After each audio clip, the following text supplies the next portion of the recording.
පින්වතුනේ, පින්වත් දරුවනි, අනුවනයන්ට වැඩබහර දීමෙන් නැති කරදර ඇති වෙනවා. ඒ වගේම බොහෝ පාඩු සිදු වෙනවා. විසඳගන්ට බැරි ප්‍රශ්න ඇති වෙනවා. ඒ අනුවනයන්ගේ කටයුතු නිසාමයි. ඒ දිනවල භාග්‍යවතුන් වහන්සේ කොසොල් ජනපදයේ චාරිකාවේ වඩිද්දී එක්තරා ගමකට වැඩියා.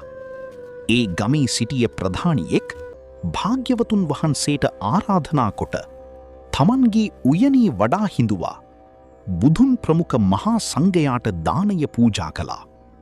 ඊට පස්සේ ඔහු භික්ෂූන්ට මෙහෙම කිව්වා. ස්වාමීනි, ඔබ වහන්සේලා නිදහසේ මේ උයනේ ඇවිද බලන්ට. භික්ෂූන් වහන්සේලා නැගිට උයනේ ගස්වැල් බලබලා ගියා. ගස්කොළන් නැති මිදුලක් දැකපු භික්ෂූන් වහන්සේලා ඔහුගෙන් ඒ ගැන විමසුවා. උපාසකය, මේ උයනේ අනිත් හැම්ම තැනම හොඳ සිනිදු හෙවන තියෙනවා. අතන විතරක් මොකෝ ගස්කොළන් මොකවත් නැත්තේ. අනේ ස්වාමීනි, මේ උයනේ ගස් හිටුවන කාලේ මං ගමේ කොළු ගැටියෙක් වැඩට ගත්තා. මං ඒ ළමයට හොඳට බලලා හිට ගස්වලට වතුර දමන්ට කිව්වා.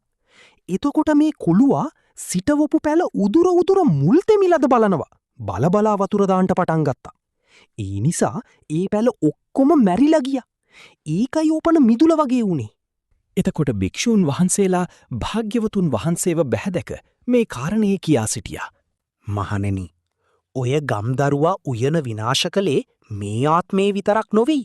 කලින් ආත්මෙකත් උයනක් විනාශ කළා කියලා ඒ යටගිය කතාව මෙසේ වදාලා. පින්වත් මහණෙනි, ඉස්සර කාලෙක බරණැස් නුවර බ්‍රහ්මදත්ත නම් රජ්ජුරු කෙනෙක් රාජ්‍ය කළා.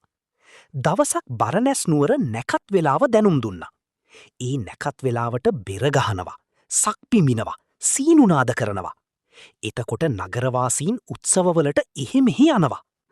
ඒ දවස්වල රාජ්ජුරුවන්ගේ උයනේ බොහෝ වඳුරෝ සිටියා. උයන්පල්ලා මෙහෙම සිතුවා. නැකත ලබලා වගේ ඔය හැමතැනම බෙර සද්ද ඇහෙන්නේ.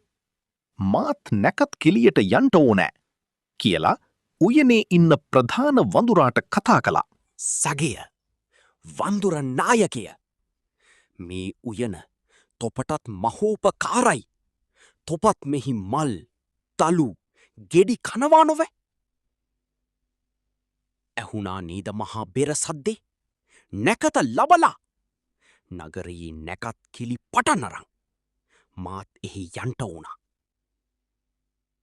ඉතින් මා එනකං මේ උයනේ අතන අලුතින් සිටවාපු පැලවලට වතුර දමන්ට පුළුවන්ද?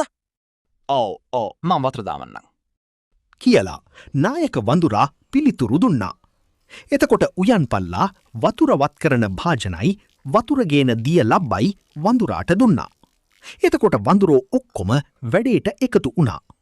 වතුර ලබ්බෙන් වතුර ගෙනත් පැලවලට දමන්ට පටන් ගත්තා. නායක වඳුරා මෙහෙම කිව්වා. හා බලාගෙනයි වතුර නාස්ති කරන්න එපා. තොපි ඉස්සෙල්ලා පැල ගලවා මුල් තෙමිලාද බලාපල්ලා. මුල ගැඹුරට ගිය පැලවලට ටිකක් වැඩිපුර වතුර දැම්මම ඇති. එතකොට එතනින් නුවණැති මිනිසෙක් යමින් සිටියා. ඔහුට පැලවලට වතුර දමමින් සිටින වඳුරන්ව දකින්ට ලැබුණා. අනේ වඳුරනේ, මොකදා මේ යස්ස අගේට හිටවපු පැල උදුර මුල්වල ප්‍රමාණය බල වතුර දමන්නේ?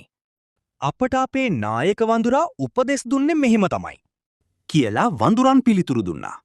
ඒ ඇසූ ඔහු අනේ අඥානයන් යහපත කරනවා කියලා අයහපතමයි කරන්නේ කියලා මේ ගාථාව පැවසුවා. කැපවීමෙන් වැඩ කරනා මෝඩ කෙනා අතින් සැපය සුවය සදනා දෙය වැනසෙනවා නිතින්.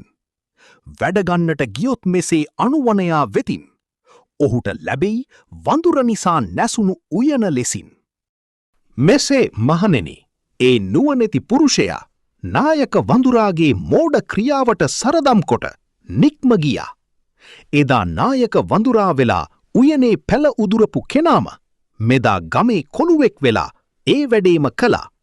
එදා නුවණැති පුරුෂයා වෙලා හිටියේ මමයි කියලා මේ ජාතකයේ වදාලා.